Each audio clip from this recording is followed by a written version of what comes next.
hides concerns over the province's involuntary addictions treatment plan. The city reaches an agreement with a Cowasys company to process your green bin items. And freezing rain could lead to slick roads tomorrow.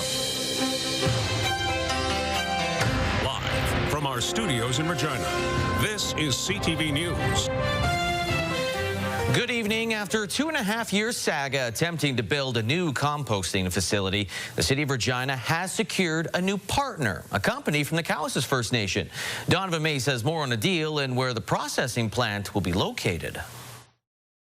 The City of Regina and Cowasys First Nation are partnering to get the city's new compost facility up and running. This new facility is going to help the city reach its target of diverting 65% of our waste from our landfill. This project will create skilled jobs, strengthening long-term economic sovereignty for Cowasys First Nation. It comes after the city first planned in 2023 to build its food and yard waste processing plant near Pilot Butte, a location the town and its residents strongly opposed, ultimately leading to Regina having to terminate the contract earlier this year. We've had many conversations with lots of different food and yard waste processors, lots of different technologies.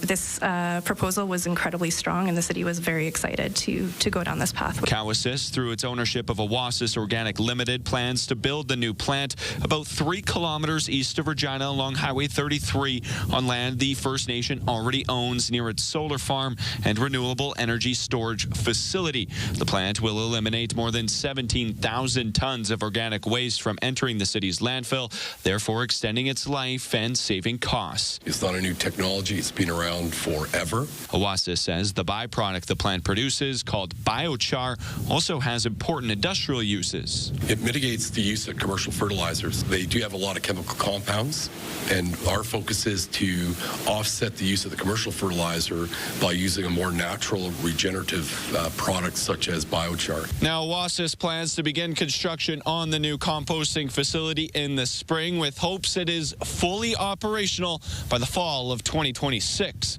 Donovan May, CTV News, Regina.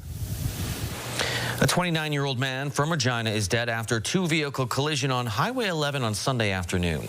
The collision happened around 3:45 between Lumsden and Regina. It involved a semi and a car. The driver of the car and lone occupant, the 29-year-old man, was declared deceased on scene. The semi-driver did not report any injuries. RCMP are investigating the circumstances around the collision. After being granted a retrial in 2022, a Regina woman pleaded guilty 2 years later in a theft of more than $5 million in an investment scheme. However, her defense lawyer is now requesting to open a trial yet again, arguing she was not given an option to a jury trial. Sierra D'Souza Butts has the latest.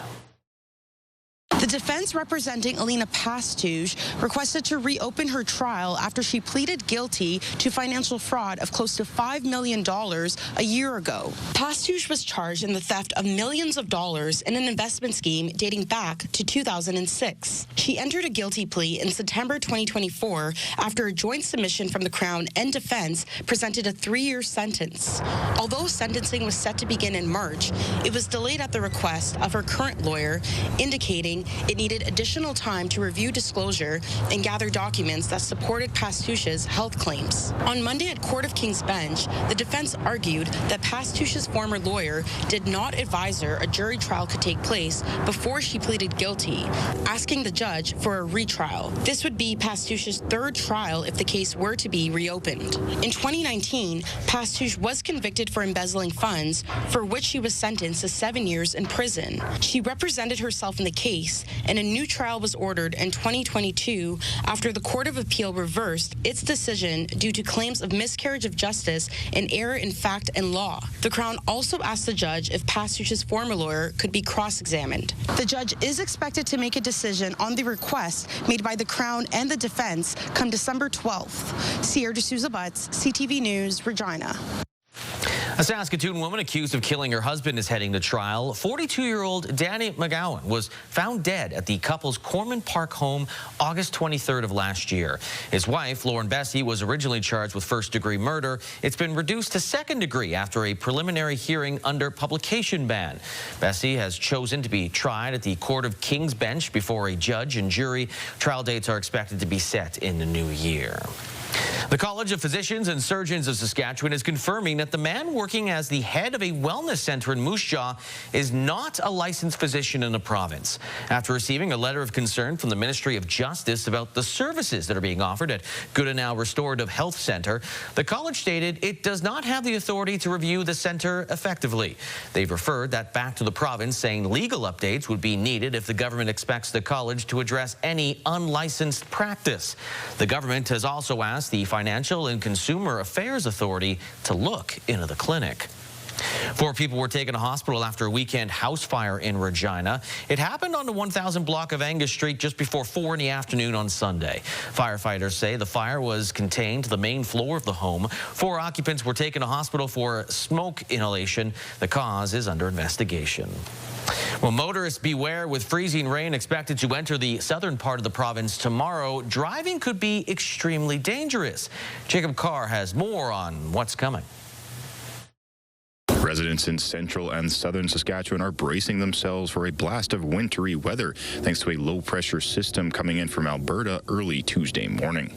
On Monday afternoon, Environment and Climate Change Canada issued a yellow level watch for a large area of the province from the Alberta border west of Kindersley southeast through Moose Jaw and to the U.S. border southeast of Estevan. Those areas put on alert for a winter storm.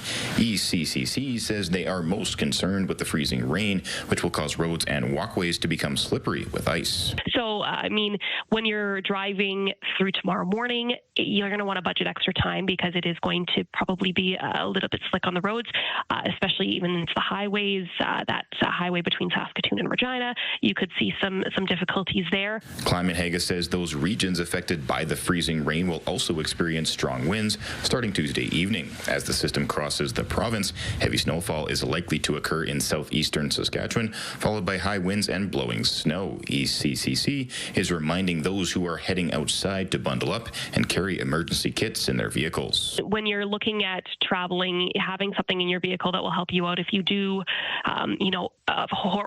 hopefully not, but if you do have some car trouble, that's something to keep in mind for this time of the year, especially when we do have systems coming through and bringing with it some precipitation, some slippery conditions, potentially some lower visibilities at times. CTV News reached out to the city of Regina about preparations for the upcoming winter weather, but they were not able to comment before deadline. Jacob Carr, CTV News, Regina.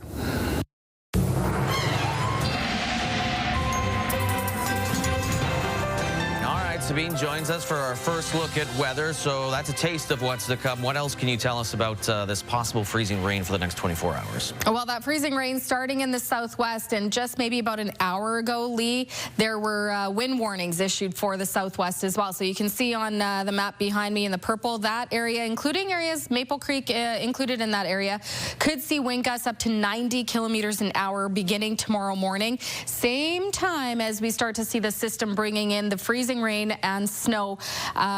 Largely the southwest into south central Saskatchewan seeing that freezing rain and snow mix, and then by the time that system gets into the southeast, they'll be dealing with heavier snowfall. I'll talk more about that coming up in your full forecast, but the one thing for certain is the temperatures won't really be affected with this system. You can see we're still sitting above zero in parts of the southwest, Maple Creek at +4, wind chill not really being an issue in that area as well. The average daytime high is about -6, -7, and we got within that range today, and will be actually a little warmer heading into tomorrow. But more details in your forecast. Lee? All right, thanks, Sabine. Friends, family, and the aviation community gathered on Saturday to remember a war veteran who survived multiple plane crashes and lived to the age of 103. Stacey Hines tells us about Reginald Harrison and his remarkable story. Imagine I flew one of those.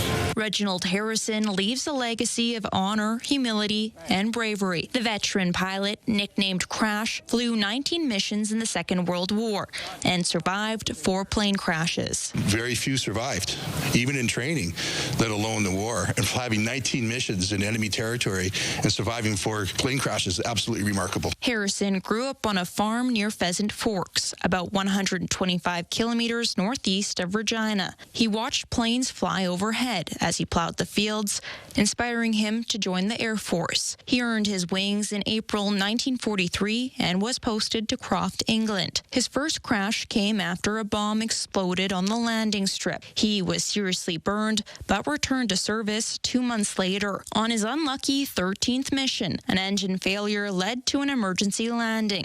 Another close call. That's when he earned the nickname Crash, a name he would live up to 2 more times. He says he fooled the Grim Reaper 4 times, and his commanding officer said, "I don't think you're going to make it the 5th time, Reg. You better go home." After returning to Canada, he met his wife Jean and started a family. He worked with the Veterans Land Service for nearly 4 decades and spent his free time curling, golfing, and gardening. Later in life, he began sharing his story publicly. Having somebody that we could speak to about what it was like on D-Day, he could tell us that personally. He had all these stories. At age 100, Harrison returned to the skies in a Tiger Moth, the first plane he ever learned to fly. This was his reaction at the time. It was really strange. It was wonderful to be up after 81 years. Harrison died on November 20th at age 103. Men like Reg don't come around very often,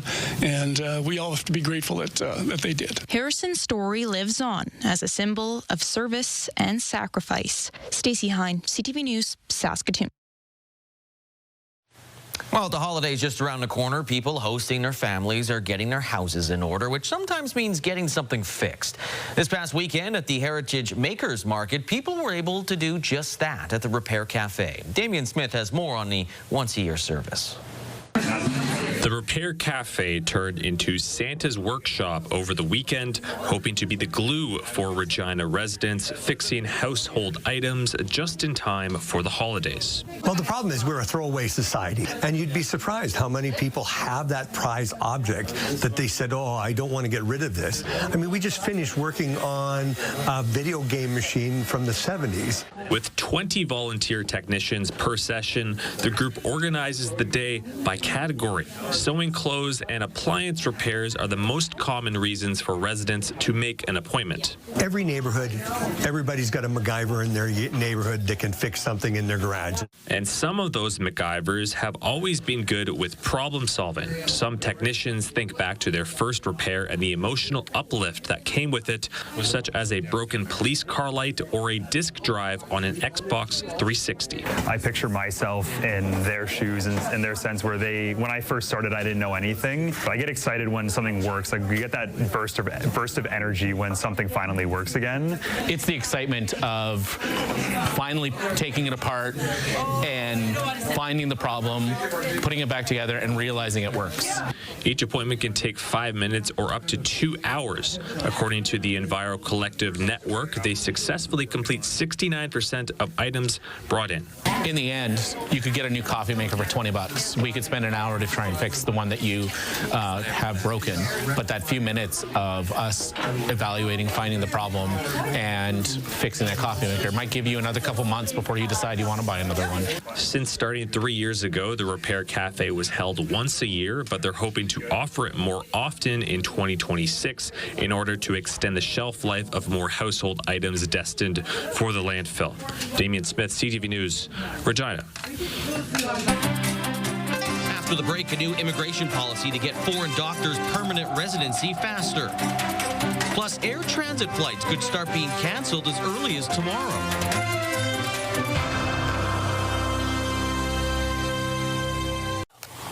It's all hands on deck when it comes to health care in Canada. Today, the federal immigration minister introduced a new express entry category for foreign-trained doctors desperately needed to address frontline shortages. Michael Couture has more on the changes and the criteria for admission. Nearly 6 million Canadians do not have a primary care doctor. While the numbers have improved in the last 3 years, the government is trying to keep more physicians in this country. We need more hands on deck. In an effort to bolster the number of doctors in this country, the federal government is opening a new system to fast-track permanent residency for doctors who are working in Canada. Many of these doctors are already treating patients in our communities. We cannot afford to lose them. The program creates an express entry category for international doctors with at least 1 year Canadian experience in an eligible occupation. The federal government is reserving 5,000 spots for provincially nominated doctors, and those healthcare workers will get expedited 14-day work permit processing. The measures come as a major national survey shows more Canadians have a family doctor or nurse practitioner compared to 3 years ago. 5.9 million Canadians still don't have primary care, but those that do struggle with getting a timely or urgent appointment. Less than 50% reported being able to get that. So we still have a long way to go in terms of providing timely care and care when people need it, even for those who do have a family doctor. A past president of the Canadian Medical Association also wants to see logistical barriers moved out of the way. I want to make sure that we're getting rid of any red tape, any barriers to having physicians moving around the country to help where needs are greatest, for physicians who are coming in from other countries to be able to contribute to the system. The immigration minister says provinces and territories will be able to start nominating physicians for the Express Entry program in early 2026. Mike Lecouture, CTV News, Ottawa. The federal Conservatives are set to introduce a non-binding motion tomorrow on whether MPs support building pipelines. The motion asks Liberal MPs whether they support the construction of, quote, one or more pipelines that can export at least 1 million barrels a day of Alberta bitumen from BC Port to Asian markets. Conservative leader Pierre Poilievre says it's meant to force the Liberals to, quote, put up or shut up on whether they support a new oil pipeline to the Pacific coast. Well, get ready to see Air Transat grounded with pilots primed to walk off the job as early as Wednesday morning after the union issued a 3-day strike notice. The airline says that day flights are still operating right now as planned. CTV's Heather Wright on the last-minute negotiations to try and avoid travel turbulence. Travelers at Toronto's Pearson Airport checked into their flights this afternoon with an added bit of uncertainty. A little bit nervous, but I'm hoping everything will be okay and we'll be home next Monday. The union representing Air Transat's pilots has issued a 72-hour strike notice, with pilots poised to walk off the job early Wednesday morning if an agreement is not reached. I mean, it is what it is. I mean, it's not really much we can do about it. In anticipation of a strike, Air Transat has begun bringing its passengers back home. The airline says flights have been operating as usual today, but it's not clear whether flights will be canceled Tuesday, which the airline had said was possible. The two sides have been in negotiations for nearly a year, and experts say the timing of this strike notice is no accident. They're doing this because this is the period of time where Transat is making its most money. It's the busiest time of the year for Transat. Planes are full. Fares are high. The two sides remain at the bargaining table, with ALPA, the Airline Pilots Association that represents the 700 Air Transat pilots, saying in a statement, while some progress has been made, there is still work to do. We are working tirelessly to reach an agreement that achieves the collective priorities of our group. Air Transat says it has offered its pilots wage increases of 59% over the next 5 years, a number the union has called creative accounting. The union's demands are considered unreasonable, and its premature actions carry serious consequences for customers, the company, and its 4,300 other employees. Air Transat has struggled financially over the last several years and has not turned an annual profit since 2018. Asked last week if the federal government would intervene if Air Transat pilots hit the picket line, Jobs Minister Patty Hajdu declined to answer, calling the question hypothetical. Ottawa did get involved in August when Air Canada flight attendants went on strike. A back-to-work order the union ignored. Heather Wright, CTV News, Mississauga, Ontario. Artificial intelligence and quantum computing were a focus of discussion today as G7 ministers from industry, digital, and technology met in Montreal. During the conference, it was announced that Canada and Germany are launching a new digital alliance. It is a collaboration on digital sovereignty, which is the singularly most significant geopolitical issue facing us in this area. It is a collaboration on quantum technologies, where we both are leading countries. and other forms of innovation. And I think Artificial Intelligence Minister Evan Solomon and his German counterpart told reporters the new alliance will foster collaboration for AI, digital infrastructure, and quantum computing. It's expected that come early next year, the two countries will issue a joint declaration of intent on AI, addressing next steps on policy, research, and commercialization. Coming up, it's day 5 of the 12 Strays of Christmas, and tonight we introduce you to Teddy Bear.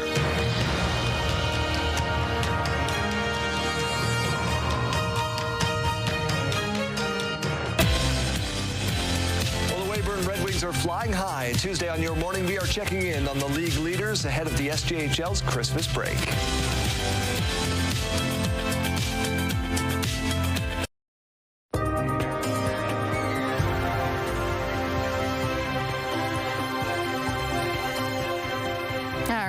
To get through, so let's just get straight to our current conditions in Regina. Clear conditions for tonight before the snow arrives. Snow and rain heading into tomorrow morning. Currently -12 with a wind chill of -17. Winds weren't too bad today. We did have some wind gusts up to about 40 late this afternoon, and that is going to just continue to pick up as we head into tomorrow. We do have some wind warnings issued for parts of the southwest, and then for much of southern Saskatchewan, we do have the winter storm watches in effect right now. Nothing has been updated to warnings just yet when it comes to the winter storms, but the system is going to make its way starting in the southwest later this evening. Actually, I'll just get it out of your way, and as we head into tonight, you can see that band of precipitation, mostly rain coming from Alberta, and later into the night we're going to see it coming into the southwest. So primarily it does look like a mix of a little bit of snow, but freezing rain and rain into the southwest. By the time we get into early tomorrow morning, that band of mixed precipitation in southern Saskatchewan, Assiniboia, Moose Jaw, Regina, Estevan, seeing rain, freezing rain and snow, and then just north of that into the Saskatoon area, continuing to see snow before it's just completely snow, which is where we're seeing more so with the winter storm warning in effect in the southeast, especially in the Parkland. It's basically focused on lots of snow, an excessive amount of snowfall expected over the next little while here, and that system is going to just stay nestled in that Parkland in the southeast there for much of the day tomorrow. So we won't see that clear out till later in the evening, leaving us on Wednesday with a mix of sun and cloud for most of the day before we see more of that snow arrive later in the day on Wednesday. Starting again in the southwest, reaching into Saskatoon, Swift Current, Assiniboia, eventually into the Regina area later in the evening. As that system clears, there's another band of snow right behind it. So from now until Thursday evening, we could expect to see quite a bit of snow depending on where you are. So by the time you wake up in the morning, we're looking at trace amounts for southern Saskatchewan, even further north, anywhere between 1 to 3 centimeters of snow. But as Wednesday moves on, or Tuesday goes on, by the Wednesday morning, we'll see more of that snow again. You can see mostly in the southeast. And then Thursday again, we'll see more of that snow coming. So 6 centimeters expected for Regina, Weyburn, and the Yorkton area, about 1 centimeter for Moose Jaw, trace amounts in the southwest as well, and then we will see an updated amount as we head into tomorrow. That's what we can expect between now into Thursday morning or Thursday afternoon. Temperatures, though, staying within that seasonal range. The average low for this time of year is usually hovering around about -18, -19, so we're actually going to see some above seasonal lows, and daytime highs usually about -8, -9, and the southwest tomorrow will be above 0 tomorrow, hence why they're going to see more of that rain mixed with the freezing rain. Same for the southeast, seeing above 0 temperatures as we get into Regina tonight, -8, tomorrow -3, with the winds though gusting up to about 70 kilometers an hour. So that's something that I do just want to point out. Starting tomorrow, we're going to see the freezing rain coming through. Wind gusts expected to pick up later in the morning and continuing to stick around quite high as we head into the afternoon. And then with that snow rain mix, especially on the highways, will make driving conditions a little bit tricky. So make sure you're checking the highway hotline. By Wednesday, cloudy, -13, snow expected to arrive later in the day Wednesday. Thursday, more snow expected, -11. It's the weekend I do want to just touch on right now. Very cold, very frigid temperatures expected. By Thursday night, we could see those wind chills getting back into the -30 values. Friday, -25 is the daytime high. That's without the wind chill value. Into the evening in those lows, we could see those wind chill values reaching -40. Saturday, -24 without the wind chill. And then by Monday, we're not even back into seasonal range. Still colder than average, -18 with a mix of sun and cloud.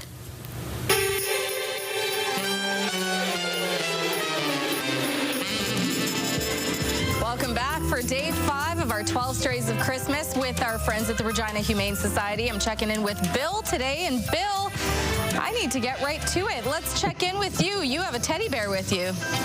I do, literally and figuratively. This is Teddy Bear, and he is absolutely perfectly suited to his name. His favorite thing to do is to jumping up isn't the greatest thing in the world, but he'll jump up and give you a great big hug with both paws. It's absolutely fantastic. He's about a year and 2 months old, so still a youngster by most standards. And I just found out before we came on that his adoption has been sponsored by a generous member of our community. So there is no adoption fee for the adopter. You would have the $25 City Regina license fee if you live in Regina, but other than that, there isn't an adoption fee. And money shouldn't even be an issue with this guy. He is just absolutely spectacular. Very, very gentle dog. Big boy, but really, really nice. All right, so Bill, someone's watching at home right now, seeing that teddy bear. What kind of home would be perfect for him? I think he could fit in just about anywhere. He's a little larger in size, so we do like them to meet any small children that are in the household just to make sure they're okay, because, again, he's still pretty young, thinks he's a puppy, and might forget how big he is when we're playing. But he walks pretty well on the leash, and like I say, his temperament is so nice, one of the nicest ones I've seen in a long, long time. So I think he's going to fit in just about anywhere. But you certainly want to give it some time to get used to each other like any pet, and I think things will work out just fine if you take your time. Okay, well, he sounds like the perfect pet. If someone is interested in taking Teddy Bear home, Bill, what do they need to know? Where do they need to go? You can visit us at the shelter. We're open for adoptions Tuesday through Sunday from noon until 6 p.m. You do not need an appointment. We will ask you to fill out a little bit of paperwork before we get meeting anybody. And in most cases, including teddy bears, they can go home the same day. All right. Well, Bill, I know we're on day 5, and we have chatted with you and Candace with a number of other adorable adoptables. Can we get an update on how the adoptions are going? Absolutely. We had 4 pets on last week. We had Gabby the dog, Nui the black cat, Potato the little kitten you might recall, and also Sparty the dog that we had on Friday. And I can tell you that all 4 have left the building, so we're doing really, really well this year. Perfect. Keep it up. Yes, we will. And now Teddy Bear's next to find his forever home. Thank you so much for checking in with us today, Bill, and we look forward to chatting with you guys tomorrow. Thanks, Sabine. 12 Strays of Christmas brought to you by Flooring Superstore. Quality flooring at great prices. Still ahead, only one Saskatchewan player is invited to World Junior Training Camp.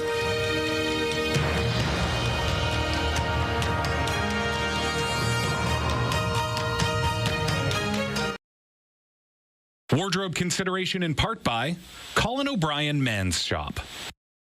Hockey Canada has announced a training camp roster for the World Junior team featuring just one player from Saskatchewan. Macklin's Cole Reshny will look to make the team. He's currently playing for the University of North Dakota. Last season, Reshny had 92 points in 62 regular season games with the WHL's Victoria Royals, along with 25 points in 11 playoff games. Now, camp starts on Friday in Niagara Falls. The World Juniors get underway Boxing Day. Canada's going to take on Czechia. WHL, the Regina Pats are back to their winning ways in a big way. They shut out the Blades in Saskatoon. Dominic Peter for the Blades, moving in, a shot. Hutchison stands tall. The Pats come up with the puck instead, and here's Julian Mays in over the Blades line. Through, Perenis shoots and scores. Michael Hutchinson recorded his first career shutout. Both Ruslan Karmov and Julian Mays had a goal and 2 assists. Pats beat the Blades 4-0. The win snaps a 7-game losing streak for Regina. Blades are in the midst of a 5-game winless streak. Pats' next game is at home against Kelowna on Saturday. Well, after making it back to the SJHL final for the first time in more than a decade, the Weyburn Red Wings appear to be making another run for a title.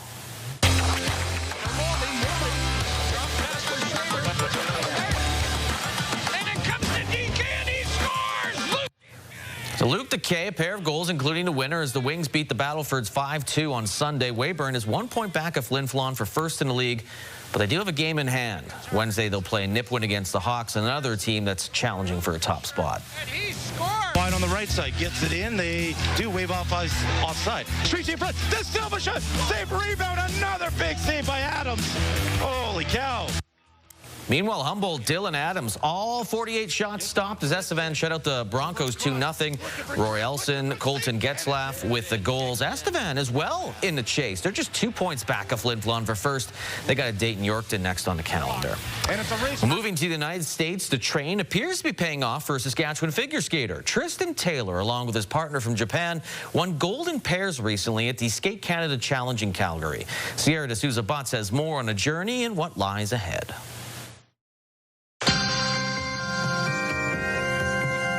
Merging their talents from Japan and Canada, this figure skating duo brought gold back to the prairies. We had some injuries going into kind of the first couple of weeks of training for this one, but overcoming that and then again coming out and winning was really, really special for us. Participating in the 2025-26 Skate Canada Challenge in Calgary, Tristan Taylor and Miyu Yunoki finished first in the senior pair competition. We're just starting to get into that flow of just knowing where each other are at all times and just feeling comfortable with each other on the ice all the time. So it's more just how long you've been skating together is how that builds up. After trying out at a training center in Colorado Springs in 2024, the two were paired up by a national and international figure skating coach. They had a lot of great qualities kind of right away, just a really similar timing, similar way of like pacing their skills, attack to their elements, and so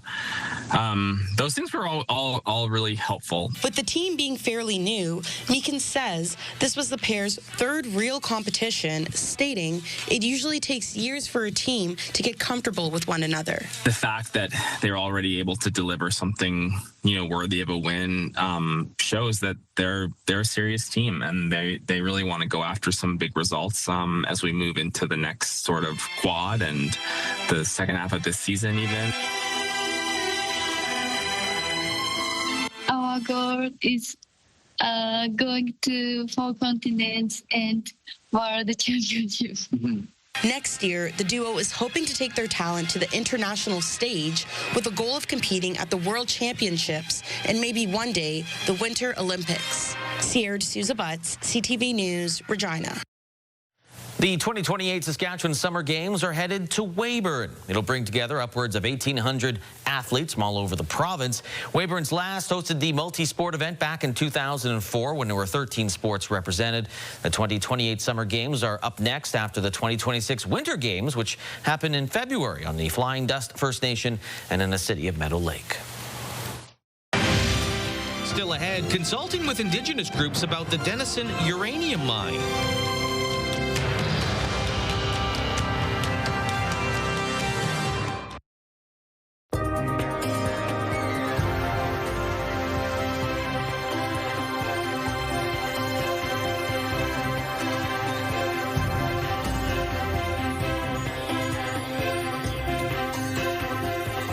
Welcome back. Let's take a look at your rural forecast heading into tomorrow. As you can see, it's snowing. It's going to be snowing for much of the day tomorrow, starting in the morning, and we'll continue to see that system making its way through across Saskatchewan from west to east. But we will also see the wind warnings in effect for further down in the southwest. Now, if we take a look at what to expect, the average daytime highs are usually hovering around about -8 to -9, -10. So we are within that range. A little warmer, actually, for areas like Kindersley at -3, with a mix of sun and cloud. Cloudy for Outlook at -4, and then -9, and snow for Melfort, and -10 over in Hudson Bay with snow. So again, along with the snow, first starting to see that freezing rain that's going to come through again, especially in that southwest area. But many areas in the southwest, you can see right there above 0 is the expected daytime highs. By the time we get into the southeast, still warmer than average. -3 for Broadview, Carlisle, snow there, and snow expected in Kenora. Snow also expected in Etonia, where internet speeds up to 1 gig are available through SaskTel. Tomorrow, -4 is the expected daytime high, with a wind chill of about -13. Etonia is also still under those winter storm warnings, so starting to expect to see that freezing rain making its way through in the morning. Something to be mindful of, because as we head into the evening, especially in Etonia, dropping to -20 with a wind chill of -27.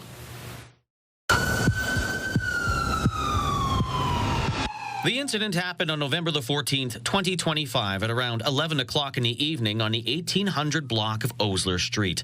A man walked up to a parked trailer and lit it on fire. The suspect is described as a man wearing bright red runners, black pants, a black backpack, a white, red, and black jersey with a black vest over top. The man also had a red face covering and a red and white toque. If you know who this man is, call Crime Stoppers. I'm Constable Dana Adams with the Regina Police Service. Did you know that Crime Stoppers will pay up to $2,000 cash reward for information on this or any other serious crime in Regina? Callers do not have to identify themselves. Calls are not traced or recorded. In Regina, Saskatchewan, and Canada, call Crime Stoppers at 1-800-222-TIPS. That's 1-800-222-8477. You can also access our website at www.reginacrimestoppers.ca. Remember, our community suffers when you remain silent. Please report crime. Crime Stoppers is brought to you by Leak Audiology, helping you live well with better hearing. Saskatchewan's first proposed uranium mine is more than 25 years, is making its case to federal regulators this week. Now today, some of the focus was on consultation with nearby Indigenous groups that could be impacted by the mine. Keenan Sorokon has those details. The Canadian Nuclear Safety Commission is spending the week in Saskatoon to learn all it can about Denison Mine's proposed uranium mine at the southwestern edge of the Athabasca Basin in northern Saskatchewan. It's a chance to get everyone together for the Commission to hear what it is that people are concerned about and be able to consider that in making their decision. The quasi-judicial hearings present the final step for the Wheeler River project to receive federal approval and begin construction. And getting to this point has taken roughly 10 years of careful consideration, work, and meaningful consultation with local groups like English River First Nation. Our history with the uranium industry partners has been one that I liken to a arranged marriage, where our nation never really got a choice as to whether those uranium mines got built or not. But that's not the case with Denison. Hunt says Denison had them along for every step of the way and earned a true partnership. The English River First Nation has actually been consulted, and in this situation, they have obtained our free, prior, and informed consent. From protecting land and treaty rights and eventually evolving talks all the way to education, employment, and investment into the community, Hunt says Denison has been an example of how industry can work with Indigenous people. This is the beginning of a different kind of industry and First Nation relationship. After the hearings, the Commission will take up to 4 months to come to its decision. If approved, Denison will create hundreds of jobs over 10 years of the mine's operations,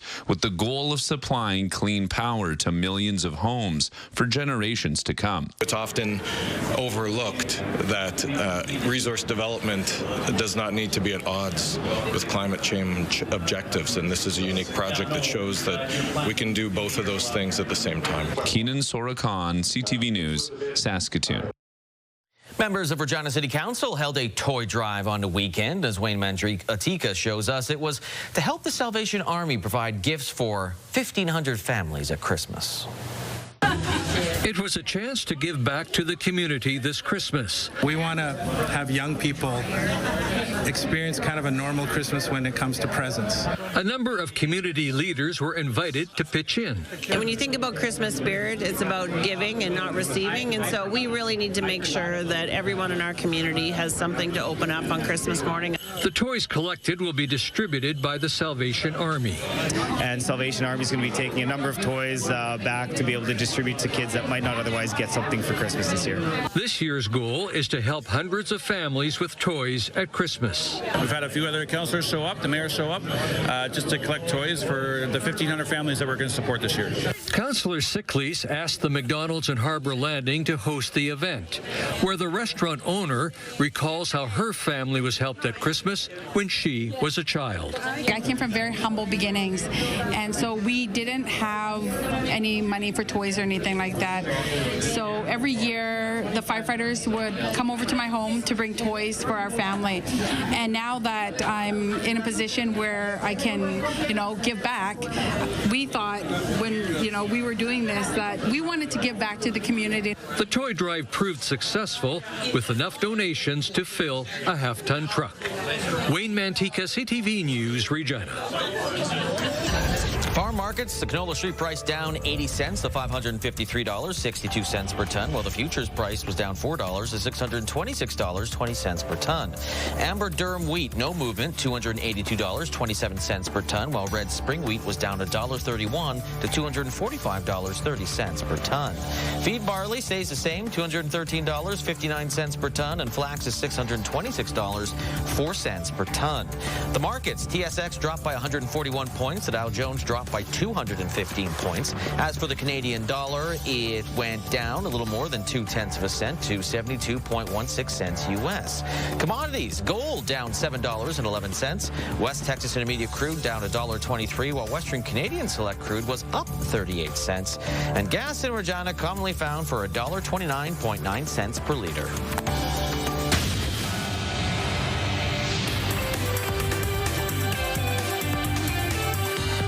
The media and entertainment company put a $108 billion deal on the table. That includes assuming Warner Brothers' debt. The Netflix offer is about $83 billion U.S.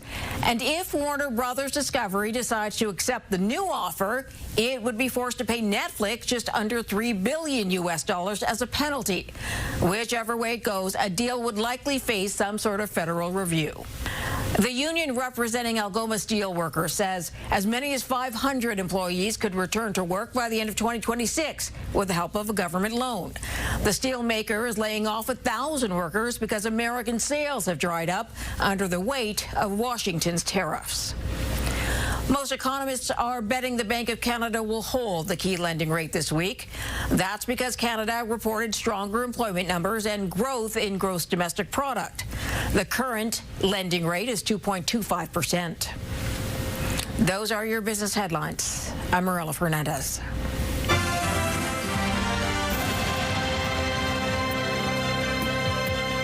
Coming up tonight after the newscast, St. Dennis Medical. Then we've got Big Bang Theory, The Voice, Password. Oh, okay. And Tracker at 10 o'clock. Remember Password? The password is? And it's a word. The holiday spirit hit the streets on Saturday as runners, walkers, families laced up for Regina's 35th annual Santa Shuffle fundraiser. That's right. More than 200 racers braved the cold in their Christmas-themed costumes for the Running Room and Salvation Army's fundraiser, with proceeds going towards year-round programs for Salvation Army. Organizers say the 5-kilometer run and 1-kilometer shuffle has become a holiday tradition that is helping to support families across Regina. Today, I think we have over 200 individuals registered for the Santa Shuffle.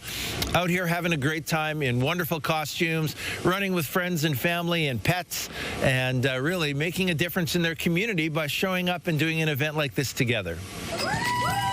Organizers say the fundraiser will return next December for its 36th year of supporting community. The best time of year. Nominations for the 83rd annual Golden Globes have been announced. Best performance in a stand-up comedy or on television. Bill Maher. Is anyone else seeing this? HBO Max. Brett Goldstein. It's a random one to choose. Paul Thomas Anderson's One Battle After Another, nominated for 6 awards, including Best Director.